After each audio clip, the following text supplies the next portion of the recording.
Okay, here is your figure.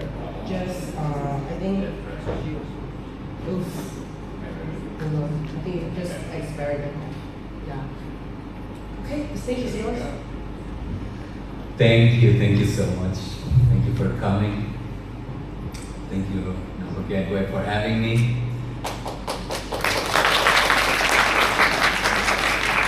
I want to, of course, thank the Nottingham University for hosting this event.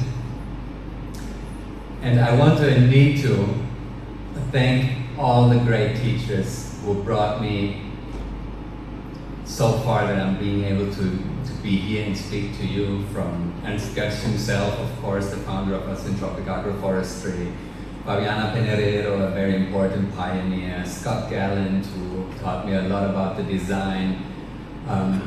You saw Mr. Choiro, my good friend, mentor and tutor in so many things, and such a good counterpart and an amazing person to work with. So my heart goes out to him, and my thank and gratitude as well.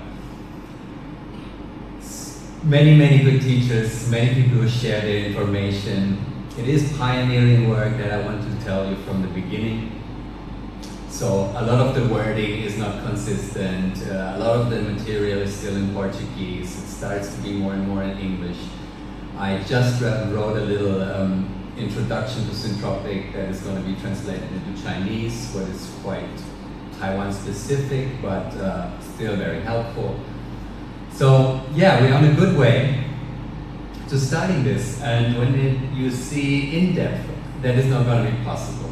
1.5 hours is very little time. My intention today is to give you an overview. I will some things just touch upon, and I will give you words, so just write them down, and if you're interested, look deeper into them. I try to give you indicators of why Syntropic Agroforestry can work. You heard the introduction from Professor Ali, thank you for that too, and from Hiro Laoshi. So I don't need to say a lot about the problems. We had some wording already about syntropy and integrating into a natural system.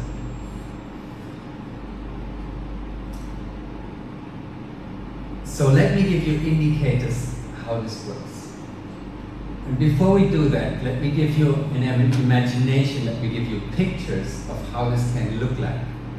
So I give you examples from my travels to Brazil, from different sites, from different pioneers working in different stages, different times, just that you start having ideas how you can design this before we go deeper into details. I was inspired by Ernst Götz after a long journey of 40 years in school already, learning biodynamic, helping a lot of farmers doing landscape design in I don't know how many countries, probably 10 plus, do hemp, medicinal hemp on 400 acres in hectares in 5 countries in Europe. So I have a lot of different experiences. And I was always wondering, what are the people doing? Nobody really knows. And when I look at the forest, and when I go hiking, I don't take water with me. I don't go and spray. I don't go and put nutrients. So how does that work? Nature has a way, so somebody must know. Until I heard a speech from Ernst Götz, and he inspired me to look further into it, and this is what I'm going to do until the end of my days. So very much thank you for that. You can see his farm when he bought it in '84. It was destroyed by cattle raising cows. And this you see 2015. It is about 500 hectares. He planted all these trees. His biggest problem by now is illegal hunters, because he brought all the biodiversity back. While this was called terra seca, what is dry earth, when he bought it, now he has 17 streams running all year long. He closed the small water cycle, so he brought the rain back. It's raining more often again in this whole area. So, in his words, the restoration of productive forests which resemble the original ecosystem of the place in form, function, and dynamics presupposes the construction of stratified forests. And now let me show you how this can look like. My friend Fabiana Penerero to the left bought a property in 2010, and you see how it looks like, the same situation, destroyed by cattle. And actually construction waste, what was dumped into the deep ditches and craters. This was last year when I was standing at the same spot. This is her property as well. She does nothing in lines. She knows her plants. She really grows a forest that is full of medicinal herbs, of timber, firewood, food. So if you can see, you see turmeric, you see dragon fruit, you can see a coffee in the back, you see papaya to the right. It's a huge natural dynamic of different types of plants, and most of them are useful, medicinal, edible. This is how it looks like when you start it in lines for a more systematic approach after 6 months. This is the Cerrado of Brazil. That means 4, 5, 6 months, not a drop of rain. No water. We do that by a constant biomass circulation. You will learn how and why. This is our farm, the demonstration farm in Taiwan after 9 months. Basically on rocks. No fertilization, 3 times watering. I water when I put seeds or new plants into the system. In this case, I aim for growing soil, making the soil more abundant. So even though we harvested medicinal herbs and we harvested food, I try to do it as little as possible and try to circulate the biomass first back into the system. I'm going to do that for 2 years. I'm going to reset the system, and we're going to do a more systematic approach. This is in Brazil, France, a very famous site. You can see the melaleuca, the tea tree in the middle. You see the coffee below. You see the banana. In the back there, you see the pruned eucalyptus trees. Eucalyptus is a very good tree to use for biomass, for construction, for oil. 2.5 years. Again, Cerrado. Again, no water. A lot of the Syntropic sites, or some, when you look into it, have the prizes for the best coffee in Brazil. So we're talking highly nutrient dense, because these plants have everything they need at any time of their life cycle. Because what we're doing, we're teaming with microbes, we're teaming with the microbiology in the soil, we're making a soil sponge, we're making the soil work and does its job. And initiating all the processes that I was talking at the beginning that we don't know much about. You can't ask any experts and then we think we know, but what is knowing? Knowing leads you to think you are right and makes you being righteous. So when we look into science, the science from last year is at least changed to this year, or is even completely wrong. So I think looking towards the forest and natural dynamics and forest dynamics is a very smart approach, because we know there is a system that works. So we can do a lot with science, but we can do a lot with observation and with trying. And as Götz told me, as long as we don't grow a forest, we don't know a forest. So this is what we do. We want to be brave and experimental farmers and jump into it. Give you another approach, so you understand why we can do actually agriculture with it. 8 years. And you see the systematic approach. And why? Because here's 5 months no rain, we have the grass in the middle. You can, within these 3 lines, grow everything you want. Vegetables, herbs, you can put cattle and do a holistic grazing approach, regenerate the soil that way and the environment that way. So instead of raising our cattle and destroying the planet, we even can make it beneficial and put it within the system. If your focus is vegetable, you need to do a reset at one point, but every time you do that, all this biomass that is created by free energy from the sun is going to go back in circulation. So the older these systems get, the better they get. The more balanced they are. This is the beauty of nature, and I show you another approach. 14 years. From this on the left to that on the right. Chacara Swindara focus coffee. They have a little collaborative, a cooperative, where all the little Syntropic farmers put their coffee together so they can actually enter the market.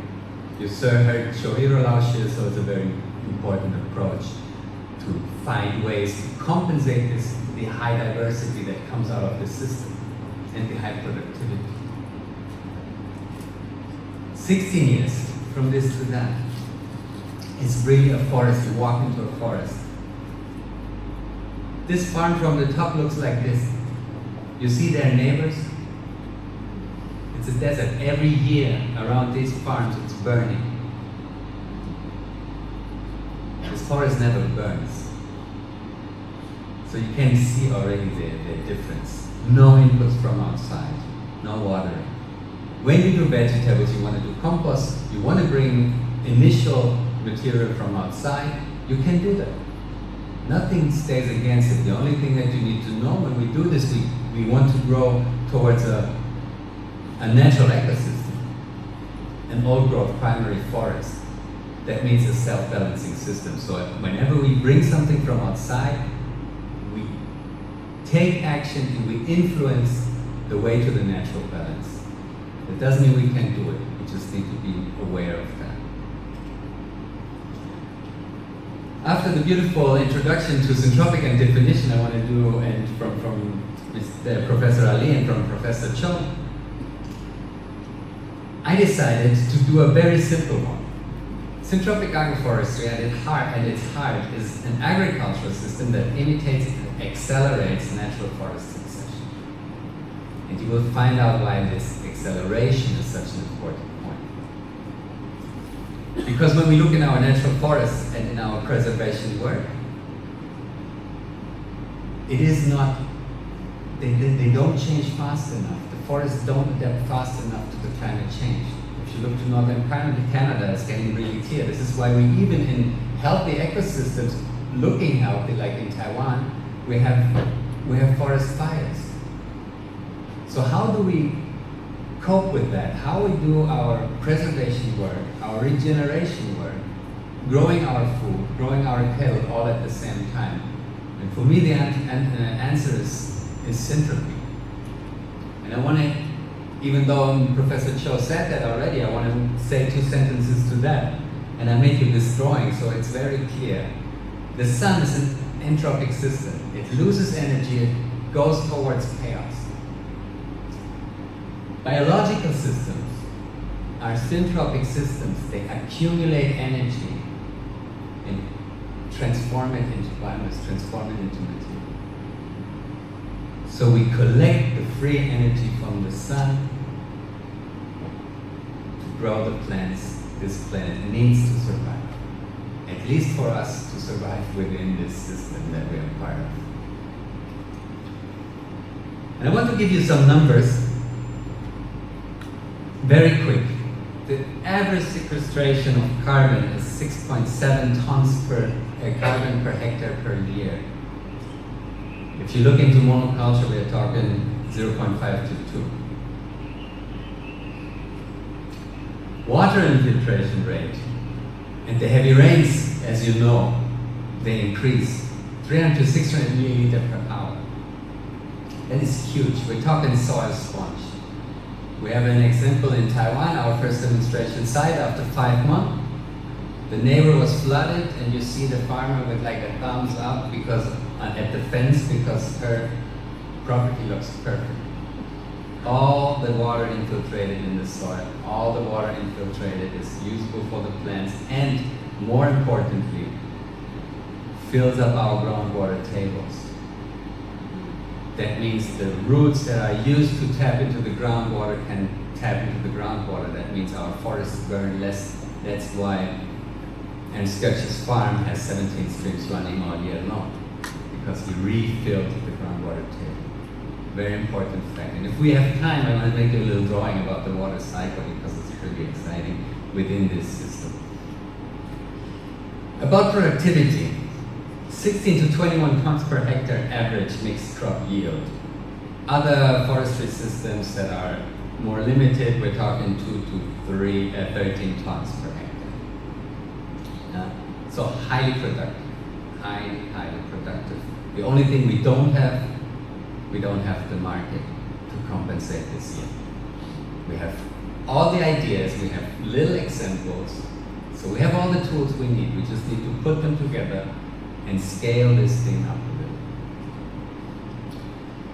There's one very good example from Gord and Logan. They have a whole paper on multi-strata agroforestry and different agroforestry and numbers. And there you see 8 crop examples, so 8 different type of crops in a multi-strata agroforestry, so in layers.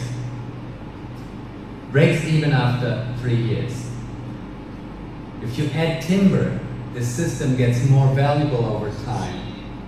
You break even after 3 years as well, but look at the net profit on the very right. You earn a lot more money. If you, in between, do a replanting, this is even going up. The monoculture breadfruit orchard never made it, even to break even. But that is just a minor thing. I think everybody knows that monoculture is not a viable system that works without chemicals, and the Green Revolution was already long due. We just have a very strong industry that still keeps it alive. So you see the numbers speak for themselves, and the replanting fact is something to keep it in mind, because this is what we're constantly doing in Syntropic agroforestry. We constantly keep on putting seeds. Good, this is a global view on numbers. We can skip this, otherwise we're never going to finish it.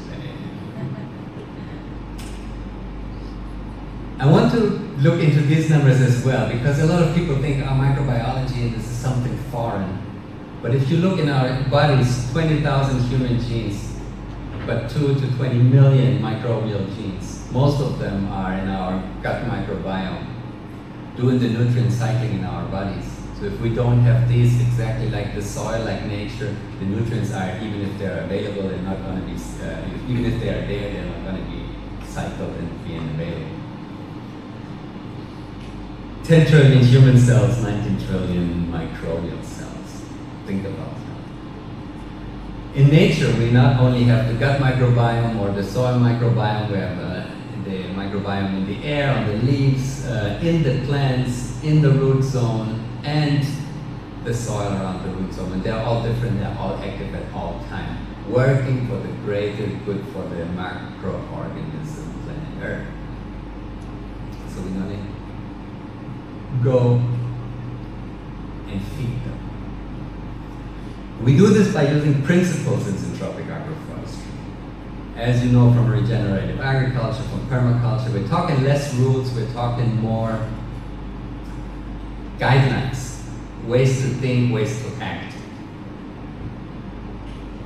And because I'm going to skip this slide, I wrote them down here for you this morning, just if you want to go back to it, if you need to know, if you need to remember, because you want to keep on thinking, then you have them here.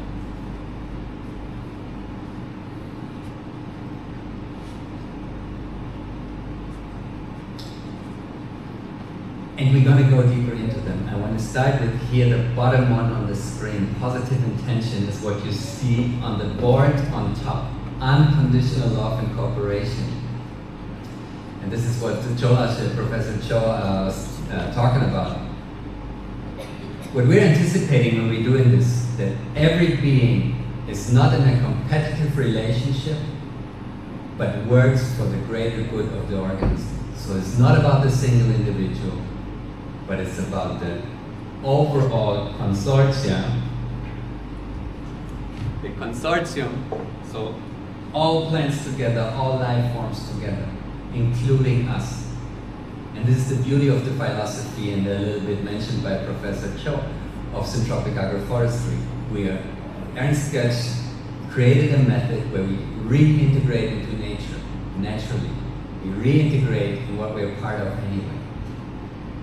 We're doing that by taking functions, like anything else in this system has their function. Every plant, every life form, including us. We have a lot of natural disturbance in Taiwan, typhoon, earthquake. One of our main functions in the syntropic system as a human is copying this natural disturbance. And what sounds horrifying is actually what makes it work, because we're planning and we're planting for this heavy intervention. So let's go through them real quick. The power of succession, you saw already Professor Rucho talking about it. Nature, how it has a way to use certain plant functions and life form functions to always move towards an old growth forest. On the right, the picture is the farm from Anscott. If you see in the front, there's where he's farming. So he's only taking little parts within his forest that he planted himself and has high abundance and high productivity. The rest around it can feed the microorganism, can feed Mother Earth, can feed all the life forms.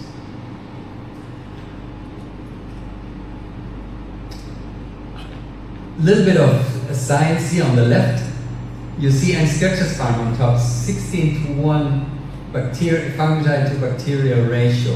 The older a forest gets, the more fungi we have in the soil, the more fungi is dominant in the system.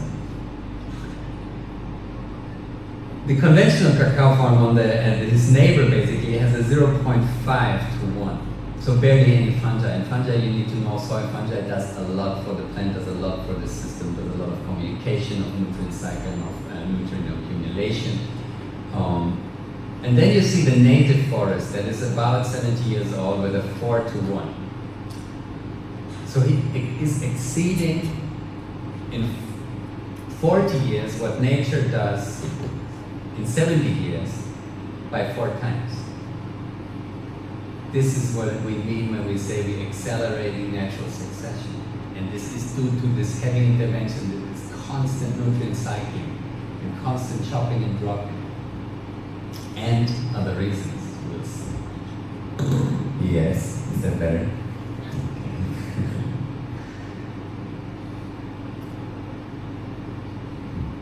You see a natural stratification of the forest, the next principle we're working with, so we're using the space. So succession, we're using the time. Now we're going into space. We're using the space effectively, we're maximizing photosynthesis that way. In order to not get lost in like 11 layers of natural jungle in the tropics, Anscott took it and brought it into 4, low, medium, high, emergent. And a lot of you do permaculture, so let me make one thing clear. This is not determined by the shape of the tree. This is determined by the sunlight need a plant has. An information that is pretty difficult to find. We have 2 ways. First of all, Nikolai Vavilov, a Russian scientist who traveled the world back in the days and made the most dedicated plant data bank, he determined the centers of origin, where you can see where he found the plants and how we took them out of their original environment. This is one way to do it. And the other way to do it is if you find papers on when researchers did research on the plant tolerance of your native plants.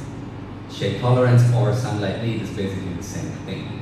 So you can use these information if you want to grow something within a syntropic system, you want to figure out in what strata, where do I put it? How does this grow? How much sun does this need?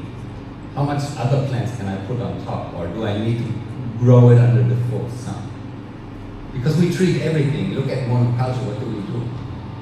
We treat everything as an emergent plant. Everything gets a full sun. Because if we take and kill all the microbes with our chemicals, then the only thing that the plant has is photosynthesis. But what does that do? It causes heat stress, it causes stress to the plants. So the plants ask the nature, please take me out. I can't take it anymore. So then disease-causing organisms come to fulfill their function. They're not bad organisms. There is no wrong or right. There is not one organism that doesn't have a function. It's just if we create an environment where only these animals come and can survive, then of course we have problems. Then of course we need to spread and kill them again and again and again. And you know that deadly loop when we kill them, and then no soil sponge, no soil structure, erosion, compaction, etc., etc., etc. When we're talking high density and using the space effectively, we're talking quite extreme. It's going to be, if you start practicing it, very strange for you to do this, because we really learned that it's not possible. But look at this picture. You see the eucalyptus trees pruned at one point. You see every square centimeter, millimeter is used from a plant that we actually want to grow. The little bit of grass in the front, that's going to disappear soon. So we barely weed. We do selective weeding to create space for the plants that when the plant needs the space. I don't take out any weed if there's space for all the plants. Yeah, we call them weeds because we don't understand. In Taiwan, we're lucky, we can basically eat almost everything, and everything has a medicinal use. Like everything that grows there naturally, I usually leave until it takes the space from a target crop or shades them out or outcompetes them in a way. Because about competition, if we put two plants from the same successional stage in the same strata into a very close space to each other, yes, they're going to compete. They're going to disturb each other. So this is the one thing that we definitely don't want to do when we design our systems. When I talk extreme, I give you some ideas. We're talking 20 to 40 plants per square meter. Doesn't need to be different plants, can also be some of them the same. 5 trees per square meter, per linear square meter, 5 plants. So you have an idea, we're talking big plants. So when I make a design, I go down to 25 centimeters. Every 25 centimeters I plant something. Doesn't need to be a seedling, can be seeds, depends. This high density only works when we manage it. So we need to take our function serious of listening to the system, observing it, and then do the intervention as needed. So everything has its space, everything gets its airflow, the nutrients are being cycled. This is a management we did in Brazil with a friend. You can see he planted the system for a client, and then he walked away for half year. And this is on the left side how it looked like. You see there are orange flowers. This is a cosmo. It's far higher than we are. It's in the interrow between the tree lines. It took us one day, and we cycled all this biomass, and you barely can see it, but it's basically all fed along the tree lines. It's all nutrients for the tree lines. And after that, I had to leave and go to the next farm. After that, he planted vegetables in the interrow in between the tree lines.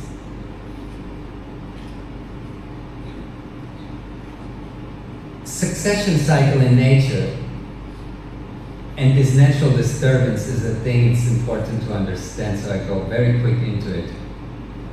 We have the early stage where the first leachings and mosses come, colonize the soil. We have the early grasses, and then we have, in these plants and these life forms, they improve the conditions for the next higher living organisms to be able to survive and to come in. This is succession, and this is this natural cycle. This goes on until we reach the climax and have a transitional period into the next higher stage. Placenta, secondary, climax is a rough separation we do. And then with this, all this biomass and all this organic matter, a new cycle starts. If you put a lot of these cycles together, you end up have thousands of years where this system ended up being the planet that it was before we started burning and taking down the forest. And the plant has the same cycle. You put it, it germinates, it starts growing, vegetative stage. It comes to the flowering stage, that means it goes into reproduction. And slowly but surely, making the fruits, focusing its energy in making the fruits and not in the growth anymore. It's getting slower. We call that senescence. When a system slows down, we have that in the plant and we have that in the natural cycles. So we use this when we do the heavy intervention. we keep our system constantly in a vegetative stage.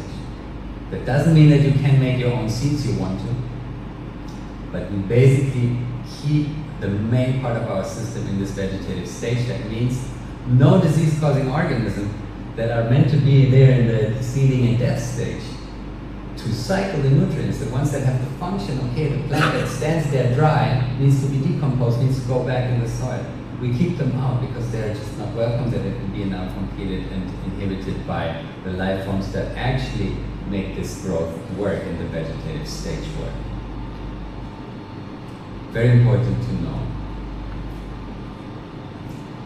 One important thing is when we do consortium, we plant everything. What we want to harvest in 30 days and what we harvest in 30 years, ideally in the first, depends how big your property is, 1 day up to 2 weeks. Yeah?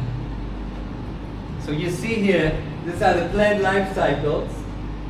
And every time you come to a higher plant, higher living organism, until you see the little red dot P2, heavy intervention or replanting. And it's lifted up because the same patterns start again, but on a more abundant stage, more nutrients, more water, more biomass to cycle, more microbiology. Now you get the idea. And the beauty of it, when we do this heavy intervention and this pruning, the biomass, the organic matter, is basically just a side product. The more important thing that happens, because we have a fungal network that is connecting all the trees below ground and most of the plants. When we cut a big tree like here, you see the eucalyptus have been coppiced up there. These big trees, they send out growth hormones. They want to grow back. And these growth hormones are shared with the whole system. Senescence. When they do that, of course we have the biomass, we cover the soil, we organize the soil as you can see here. But more importantly is that we can that way synchronize our system. First of all, the first time we synchronize the system is when we plant everything together, but every time we do a pruning, we prune it in one go. There we have a challenge because if you have a bigger piece of land, you are alone, you can't do that. So there you need a lot of workers for a short period of time, and again you can walk away for a while. No? If we replant, we synchronize it with our heavy intervention, with our pruning. If, for example, we have orange trees as our main crop, this is what we make, that we survive on. We make our money with, whatever we do, but this is our target that we need to make work. Now, orange tree is a forest tree from China, originally. So it doesn't want a lot of sun, but when it wants sun is when it's flowering and making fruit. So this is the moment when we see they start flowering, we do a heavy intervention, we let in the light, we let in the airflow, and we synchronize them. That means they all start flowering at the same time, they all give fruit at the same time. That means when you need to harvest, you can actually organize it pretty well. Because you know when, it's not like every day one of the trees makes a new fruit, it's like they're all fruit, they're all ready. So you can very, very well organize it. Cover and grow soil, I already said that. But I want to show you an example from Ray Archuleta, one of the pioneers of regenerative agriculture. He made this rain simulator.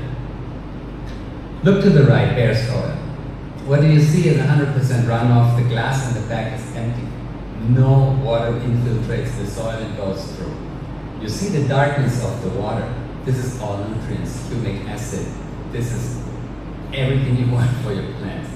And then you see we go further down, we have a little mulch, and already with just a little bit of mulch, organic matter, keeping the humidity in the soil, give the worms and other insects a chance to go and make tunnels and make soil structure and decompose this matter and bring it down into the soil. Already we have almost all water on the second, on the left, penetrating through the soil. But you still see the color. And now see what we do when we have a living plant. We have almost clear drinking water right there. All the nutrients are in the plant material and in the soil. And even better, look at the amount of water. It's less water. So we really share the water above ground and below ground. So that means when we have this ever-growing cover on our whole property and no naked soil, we have constantly water that we replenish when we do the pruning. So we keep the water in the soil. We keep the soil cool so we have less evaporation, but we also have water, enzymes, nutrients, endophytic bacteria that go back in circulation by this pruning event. I love this example. I'm so grateful that he made this because it just makes it so obvious and clear. This is just how trees are connected. Let's not go into that. I want to go through this fast. I want to be honest with you. Because for me, more important, and I hope we have more time than 15 minutes for a Q&A. Because I think the very interesting part is when we do a question and answer. Because I know you're all very experienced. There's a million things to say. So I will give you just, and now get the pen ready, because you want to write down maybe a couple of words of why this could function. So we take a little peek in the underground. Of course, Dr. Nottingham in the soil food web. Starting with photosynthesis, the plant makes sugars, carbohydrates, proteins, put this in the soil. The first organic matter in the soil attracts bacteria and fungi to the root zone. And there's where nutrient cycling starts in the soil, where the food web starts. From there on, it's basically just one trophic level, the next higher living organisms, they eat the ones before them, and that way the nutrients are cycled, because their nutrient density in their body is lower the higher you go up into this food web. So every time they eat a living organism, there's nutrients that are excess nutrients that the organism doesn't need, so it sheds it out, shares it with the soil, shares it with the overall system. Then we have a special type of soil fungi, mycorrhizal fungi. And you see this beautiful, very famous picture of the pine trees. You see the root, the taproot going down, a little yellowish color. It's not getting anywhere. Look, just imagine how much nutrients and water and oxygen this root can reach by herself. And now look at all this white fungal network. How much more root surface this plant suddenly has. Plus, these trees suddenly are connected. They can talk to each other. In a forest, it looks like that when you have a big tree and you have a small tree. This tree shares nutrients that it makes with the baby tree so it can survive, even though it has not enough sunlight. So this photosynthesis that this tree can produce due to reaching the sun, the little one gets part of it. And it's getting better. This tree is the child of that tree. She dedicates 30% more to that little tree than to the other little trees around her. So it's not random, it's a highly intelligent and dedicated system. And a lot of this does the mycorrhizal fungi. So we really want to feed our fungi. It's one reason why we put a lot of woody biomass, very carbon strong material. Because fungal hyphae, the network that the fungi builds, you see my microscopy picture of a fungal hyphae on the left. But more importantly, look at this simulation of a fungal hyphae. There's the spore to the left, and the tip has only little carbon, 5 to 1. And the older the hyphae gets, the more carbon she puts on as layers to make itself stronger, up to 301 and more. So it needs a lot of carbon. So not only our plants need carbon, the fungi also. And think about the molecules of life. They are all carbon-based as far as I'm informed. That means it doesn't matter how much nutrients you have. If you don't have the carbon, nobody can use it. So if we replenish the carbon, we can use the nutrients that we circulate. And everybody talks about nitrogen. We have over 70% nitrogen in our air. We have nitrogen fixing, free living nitrogen fixing bacteria that can get the nitrogen right from the air. That might not be enough, but there's other ways how a plant can do that. One of them, for me, one of the most impressive things that I heard in the last years is discovered by Dr. James White in 2008, the rhizophagy cycle. You see the cloud around the root tip, around the root hair, sorry? These are bacteria without cell wall. So what the plant does, she cultivates, and I mean it, cultivates bacteria to circulate nutrients. So she attracts them to her root, lets them into her root in between the cells, strips them off their cell wall. The reaction of the bacteria is they multiply faster than before, also because they don't have a cell wall, so they actually can multiply faster. And then she pushes them out, and this is the cloud you see, through the root hairs. So the root hairs are not to increase the surface of the root. The root hairs are actually the channels where the plant pushes out these nutrients. What do the bacteria, sorry. What do the bacteria do? They go, rebuild their cell walls, get nutrients from the soil, and the cycle starts again. That's why you see sometimes a tree growing out of a rock. It's definitely one of the reasons. I mean, how genius is this? So we really don't need to be scared that there are not enough nutrients if we make sure that our microbiology is diverse enough and our environment healthy enough and feeds those microorganisms. In conclusion, very fast, Syntropic agroforestry is a scalable, and this is a big difference to all the other systems, scientifically validated pathway for carbon sequestration, environmental regeneration, and food security. Why food security? Can you answer this question? Why do you think this is more secure than anything else?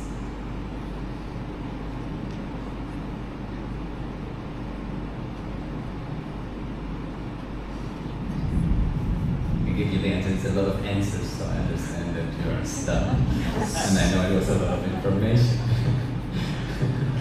First of all, it's highly adaptable.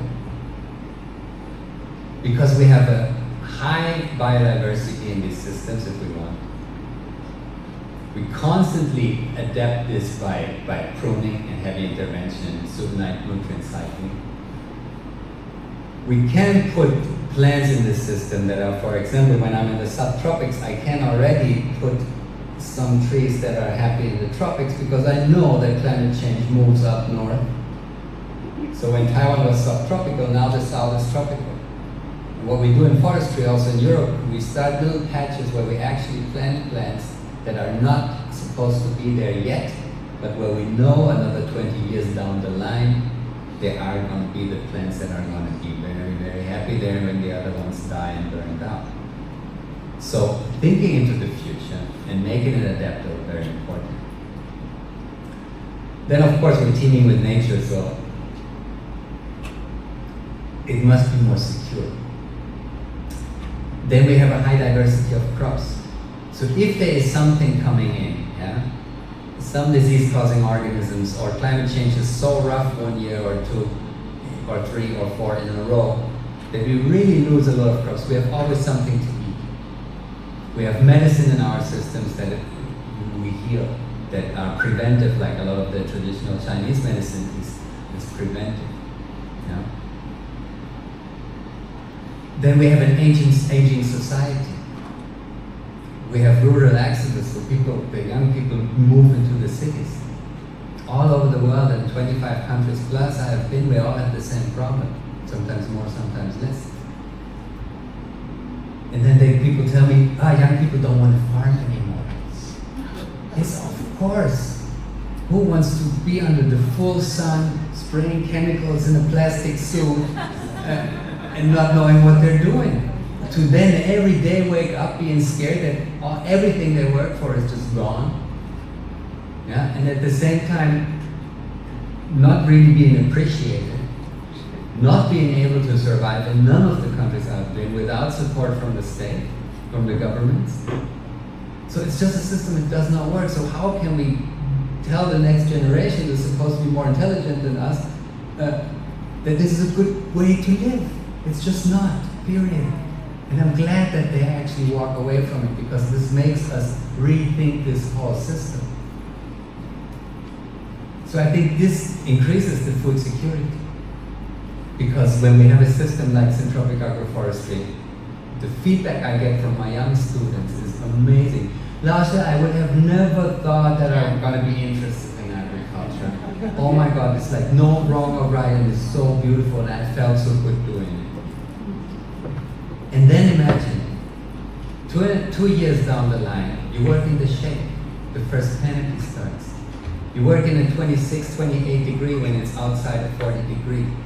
So the working conditions are completely different, and actually we're creating jobs. So again, much more food secure. When one crop is taken out, or 2 or 3, I have so many others I can harvest. We're talking a system of abundance, how we call it. We have so much that we can actually share. And we can motivate the neighbors. So if everybody does this, our planet has a forest, a breathing forest again, our environment is more stable, and we all have more than enough to share with our neighbors, with our animals. So this is true food security for me, and true regeneration. And then talking about carbon is just a minor effect on the side. But if we're talking carbon credits, it's a second income for the farmers as well. They can do a carbon program because they produce a lot of carbon, below ground, above ground. So for the farm, it makes it much more sustainable. And for the industry to put one on top, there is barely any tools yet to mechanize these systems if we want to do them bigger scale. And these are systems we can do big scale, no problem. That means we grow bigger forests.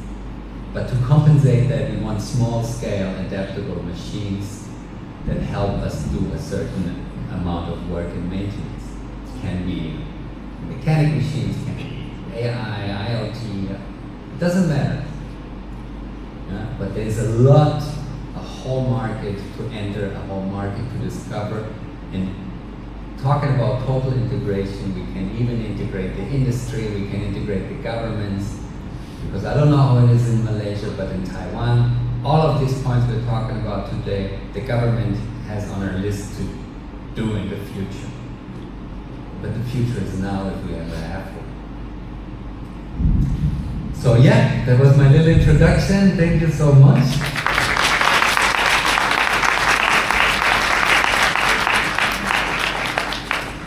And I want to make you take a look at this picture. That was last November, the demonstration of the farm before I started. It's supposed to be a soursop orchard. As you can see on the left, this little almost dead tree with no leaves.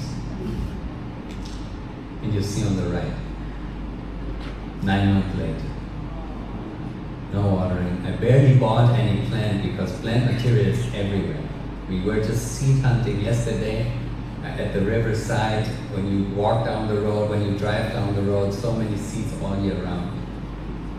And this is one thing I want to mention, but I didn't want to go too deep into it. Use seeds. They make taproots, they all have microbial functioning communities in the seeds, up to 9 billion. So you inoculate your soil with microbes from all over. Use native plants, use local plants as much as possible to stabilize the system. Put trees that you don't leave, that you don't touch much. We call them mothering trees. They take care of the system, they stabilize the system. They are the ones that grow old and strong, and they are connected to almost every plant in your system. If we cut them down, you can see how the system is suffering. Like literally, they just take out the mother. So that's why the concept of mothering trees. Well, any questions at this point?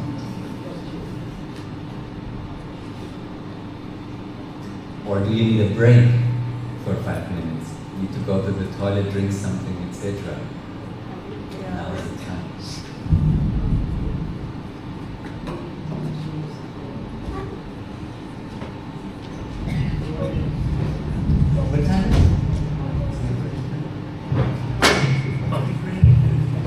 All right.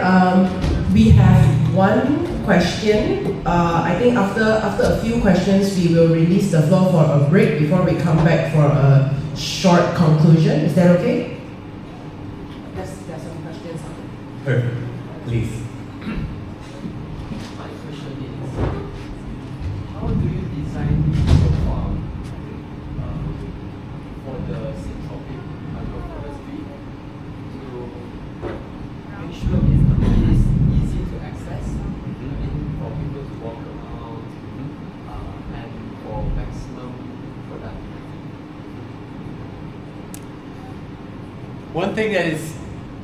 One thing that's pretty important is your focus.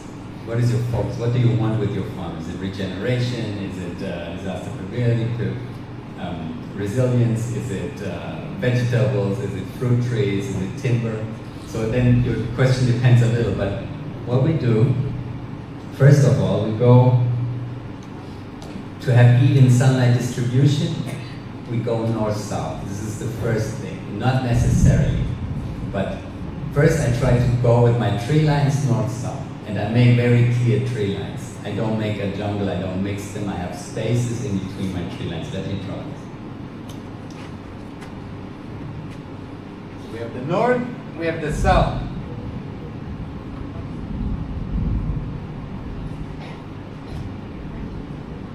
We have 3 tree lines. And there we design in A, B lines, A, B, C lines. So from this strata, you take the low layer and the high layer and put them together in the B line. You put the emergent, the highest plant, the one with the most sunlight needs, with the medium plants in the A line. So there you already have a separation in space and you can manage it pretty well. Depends on how much I have to do, or I have manpower, and I want to do less, I reduce my biodiversity in these main crops. And I make a C line,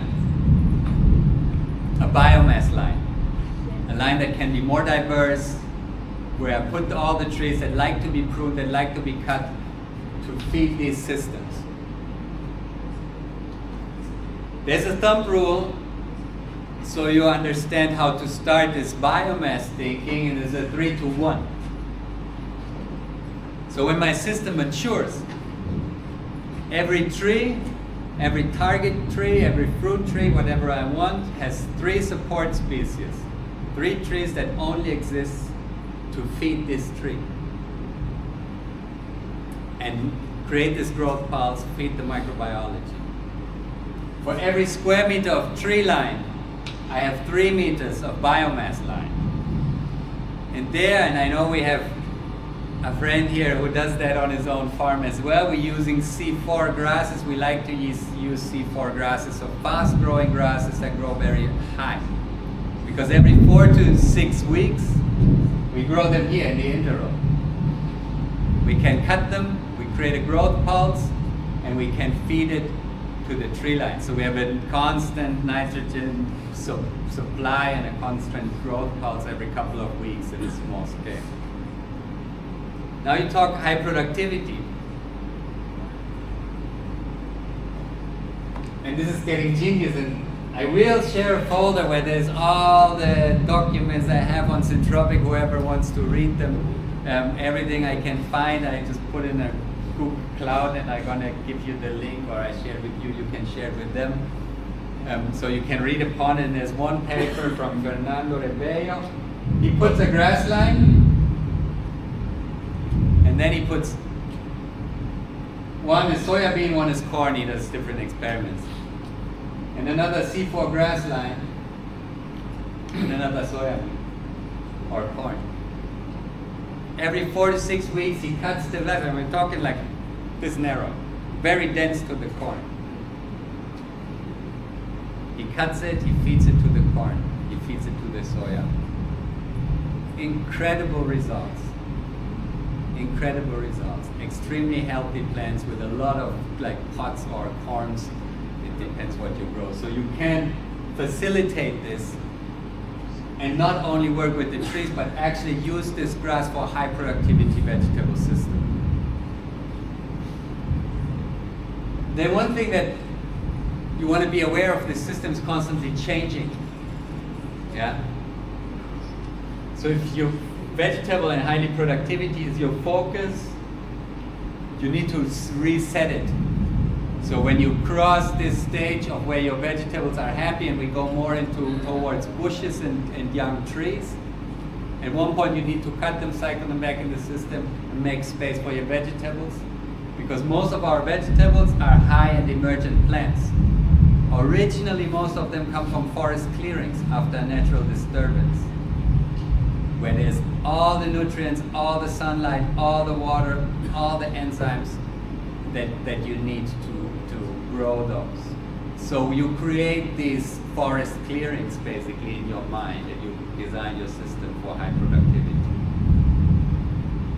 One thing, side note, little nerdy, when you cut those trees for a forest clearing, the microbes migrate to the next healthy plant and multiply faster, so you actually increase the biodiversity and the amount of microbes in your soil doing this. So also when you do this for productivity, this for stabilization. If you already have a very abundant garden and system, you can keep out the C line and do A, B, A, B, A, B, also possible for higher production. You can have your biomass trees here in between.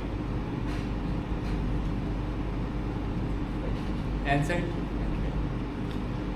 Say one has already got a monoculture conventional plantation, oil palm, durian, and whatnot. How they may be able to reset it to successively, stage by stage, convert that into an agroforestry. Very good question. Very good question. You saw that what I did is converting in soursop orchard actually. So what is this?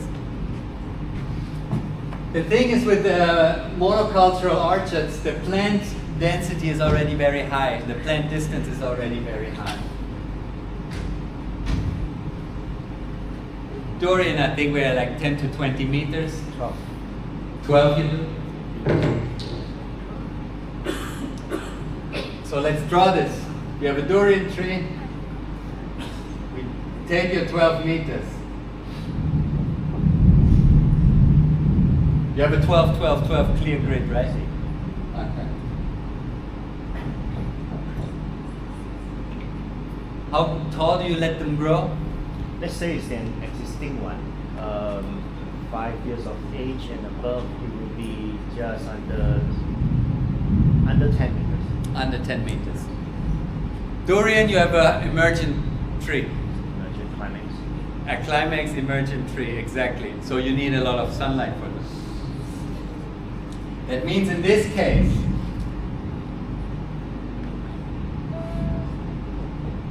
you can either aim for things like coffee, cacao, things that you grow below and fill the space. Use things like moringa, lamu, or Leocena is one of the most invasive species on this planet, very good biomass plant. And you just chop them chest high instead of up there like the eucalyptus. Moringa you can, when they do it for production, they cut it up to 7 times a year. So you don't need to be worried, it's a very good plant that can handle the cutting, and you can do it in whatever height you need, so you can keep it below your canopy of the durian. So this is talking about the trees so at least 10 meters high and existing monoculture. So does it also involve a bit of pruning of durian itself? Yes, of course, because remember when we want the synchronization. So you synchronize your replanting with your pruning of the durian. But you probably do that every year after the harvest anyway, or usually not. You prune them back a little. Usually people don't prune durian. Oh. I don't think so. They want it. No? Okay. think so. There would be a good moment. There would be a good moment. Oil palm would be a tricky situation because you cannot prune oil palm. But very good examples from Brazil. You're gonna have a paper of that too in the folder that I'm gonna send you. Real quick to this example, what you can do if you want to diversify and be more food secure, you just take out one row of the durian tree and plant something else. It's very likely that what you are often gonna do when you go into an existing orchard. Yeah. What they do with the palms, instead of planting here within the palm row, they plant here.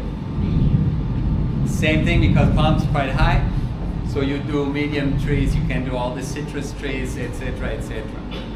You're gonna have a link, I think we share the link probably of a data bank we're just making, where I just put every plants that I can find, and then we kind of determine where they belong and put some parameters. It's work in progress, it's not gonna be finished, it's probably not all correct, especially the Chinese translation, but definitely already over 700 plants, so there you can already kind of play around with things and kind of get an idea, okay, what could you grow?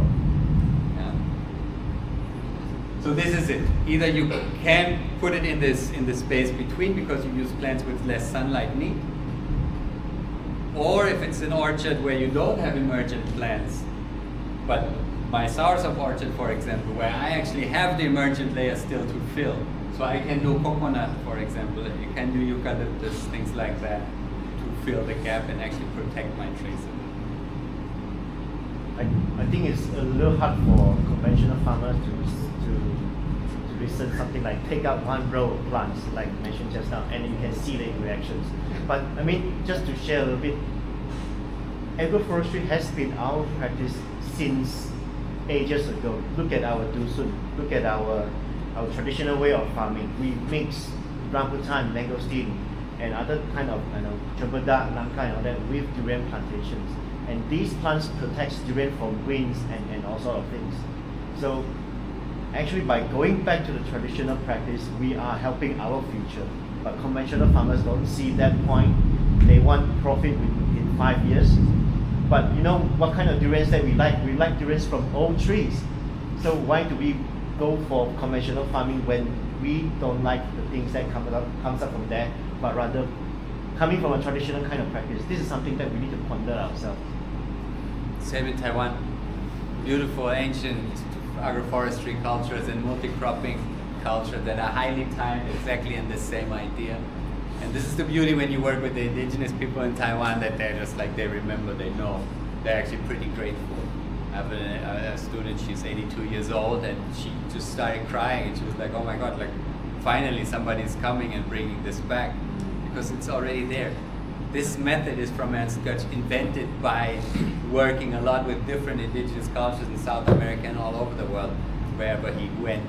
So this is exactly it. And talking about this taking a tree row out, of course it's a transition period, so you don't just take it out and replant.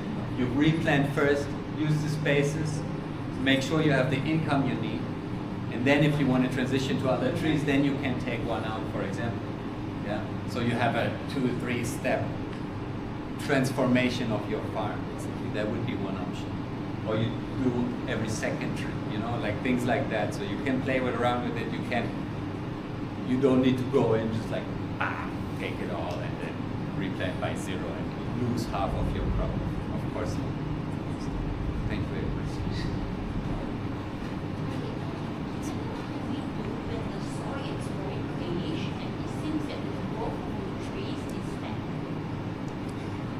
If the soil is very much clay, and what was the second question? Okay. Yeah, we have this example right here. We're going to work on it. So I don't know if I can invite people, but thank you. I come back to this. Yeah, right? Yeah, okay. Okay, so we have a couple more spots left. We're going to do next week design course first, how to design these systems, and start moving biomass in, and then the week after we do the implementation on a very heavy clay soil with erosion, everything you need to know. So please talk to the Noble Gateway if you're interested in that. Definitely a good start. But to give you an answer as fast as I can, organic matter, wood chips, like carbon strong material, organic matter as much as you can into the soil to buffer.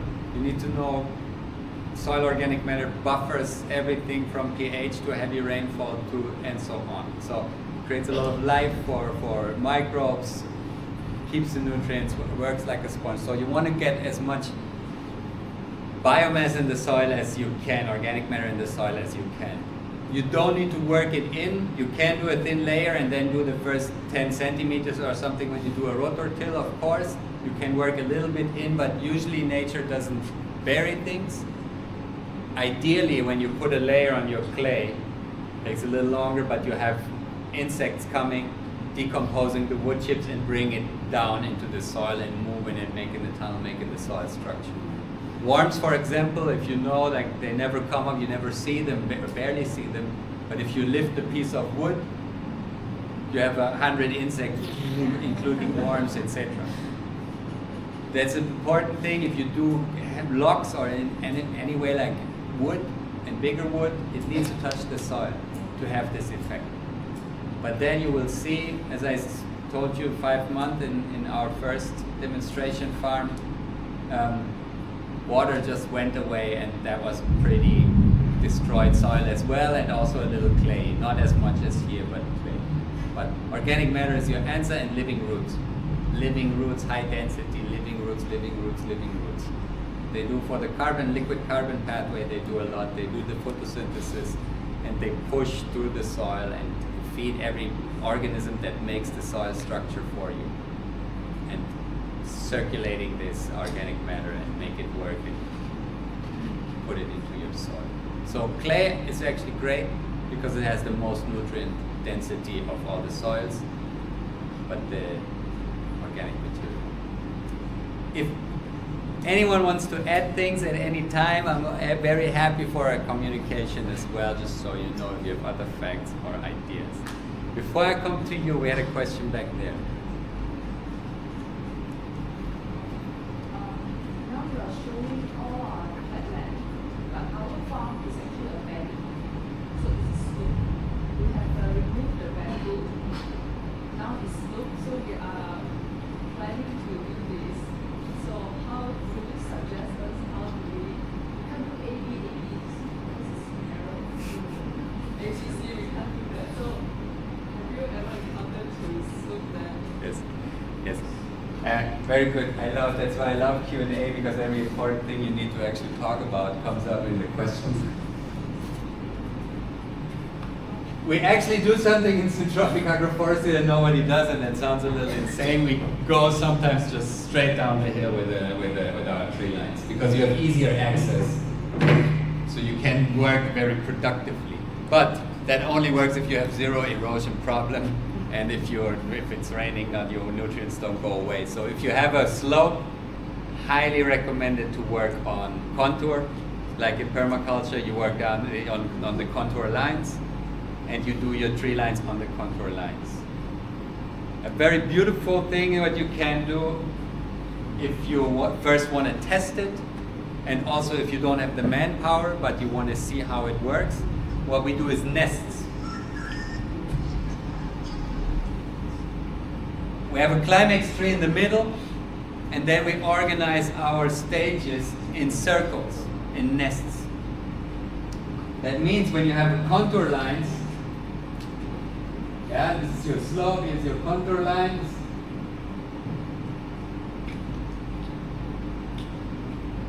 You make little nests. 150 to 3 meters, we did 5 meter even, but actually you can keep them quite small because you want high density, don't forget. So you put all the biomass plants, the climax tree, etc. And the beauty of this is, if you like the system, if you get used to it, if you can increase your manpower, you can either do more nests or start connecting them and making tree lines over time. So that doesn't reduce anything, it just gives you a very good start, so you can observe and you can practice this heavy intervention, practice to observe your plants, how they react, how they act to it, which plants are working better, and you can transition your farm step by step. So you can just do part of your land, you do the contour lines, and you start with nests to get a first feeling for it. Would be one option. If you have manpower and the resources, of course, do it. For me, there's no reason not to do it. But maybe I'm the wrong one to talk to.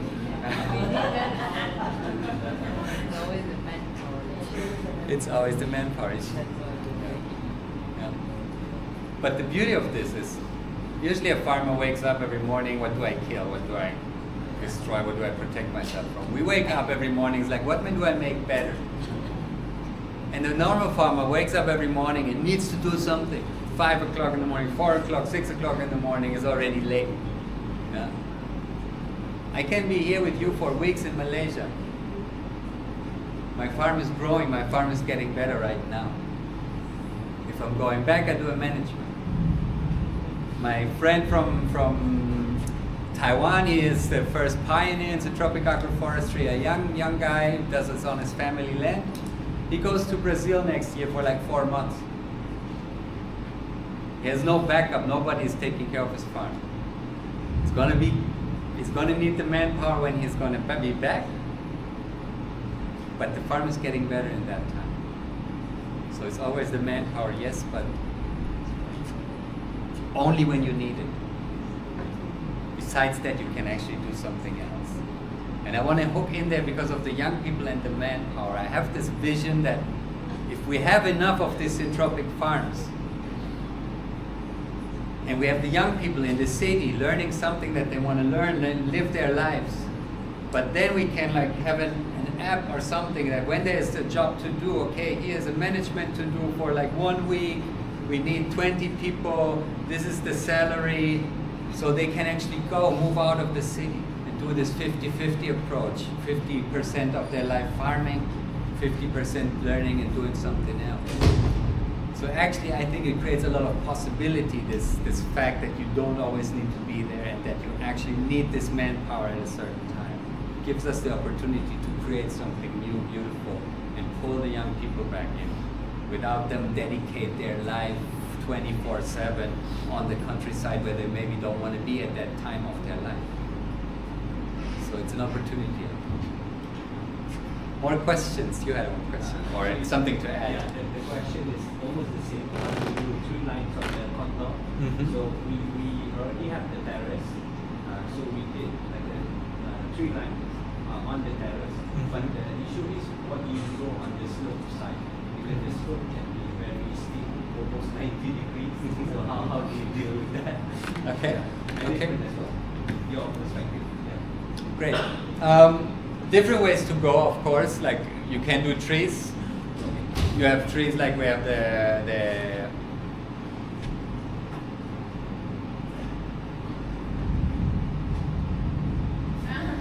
just hanging. We have a native Taiwanese tree, a camphor tree that actually grows down with the water. So if you have a steep slope, we stabilize everything because the roots are partially getting like kilometers long. It just follows the water, so very strong if you need to stabilize your plant. You can do things like sweet potato leaves if you don't. You can, indigenous people in Taiwan, they grow lima beans because they like to climb up the hill. So you just put them on the ground and they climb up the hill. So this question really depends on what are your issues, how much rain do you have, what is your soil condition, do you lose this soil when it's a heavy rain, this is the situation, I guess. Yeah. Then I probably would do dense carpet. Dense carpet and individual other plants that are more deep rooting. So means that you will put let's say the creepers, for example, if I put Mokuna, like the creeping bean, okay, do I need to also put some shrubs or like trees on the slopes? I like because diversity, as you know, is key Yeah, of course. in plants, in human life, in animal life, in microbes, but also in root types. So if you have a tree that is tap rooting, getting all the nutrients and all the water from the subsoil and brings it up to the surface, that you can by cutting and pruning recycle it and bring it to the top. And then you have fibrous roots around it, a shrubby plant that holds this tree when there's a strong wind, protects it from the wind, etc. Highly recommended. Like, I would never do mono anything anymore, because Mucuna is a great plant and a super nice example, but the roots are not so deep. so Like deep, it's so it would be my first approach. So diversity first. Yeah. But manageable. Yeah, manageable. Keep it manageable. Yeah, So of you course, don't need of to course. go like crazy diverse. Yeah. Keep it manageable. Make your tests. Try on your different slopes, different things. Yeah. Thank you. I just want to say amazing sharing. I think this is music to a lot of our ears. Thank you. I A hope. philosophical question. When do you see alternative farming systems like syntropic farming, permaculture, regenerative farming become mainstream globally? When When? or how? Okay. When and how? Okay. How and when? Okay. To the how first. How first? When they are good and proven enough, and proof means in our modern society scientific proof, that they can replace. We can say a lot of bad things about anything, but if we don't have a system that can replace it, we don't even need to try. It's not going to happen. We face a huge resistance of $1 billion market, and over 100 years of inception in our brains that this is the one way to go. So the resistance is high. So we need a very good proven concept. That's why I love Syntropic, because you can put it in lines. You can actually upscale it. We can do this. So there was the, and now there's the when, right? Maybe never. Maybe never. I think the only chance that we're having is that the collapse is going so far that we don't have a chance. That's scary.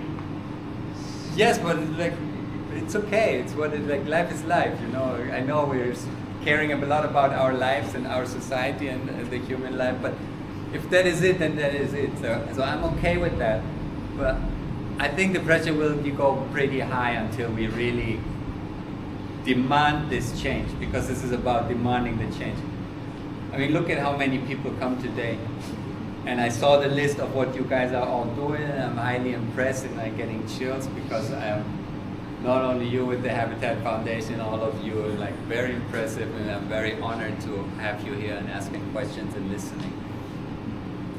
And a lot of young people actually looking for a way out, something that not only nourishes their pocket and their money, but actually their souls. And they need to see that this exists. They need to hear, they need to feel it. So for that we need to make these bubbles and need to make space.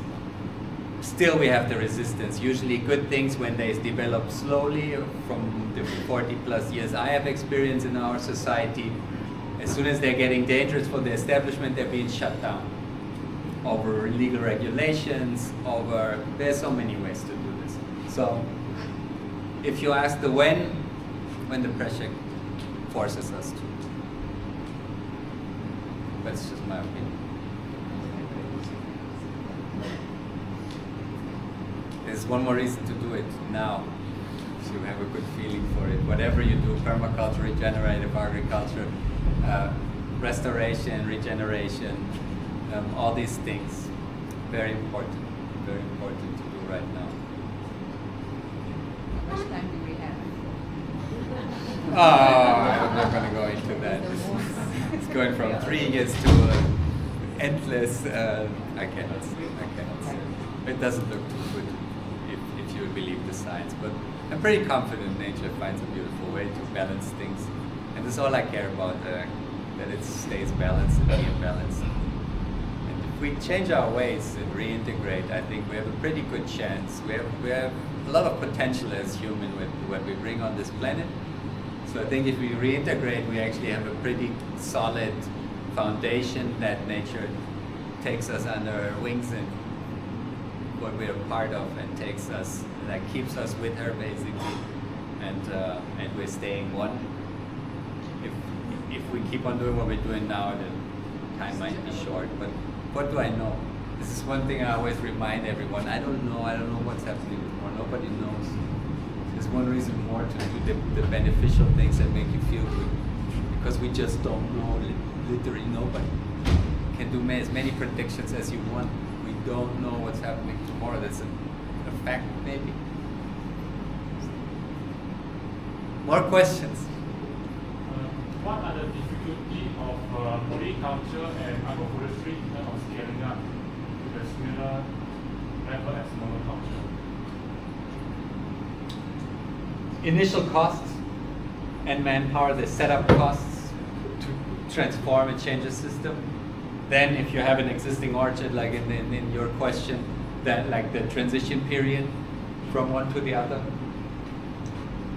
The challenge that we are very used to having a very orderly type of separated way of farming, and for some people this might look messy. Then while it's pretty beautiful that you can like grow your vegetables in the interrow and already make a little bit of money to pay for your trees that you plant that you only can harvest in 4, 5, 6 years, you already have an income. Still though, the real income is quite delayed if we're talking timber and more high value crops.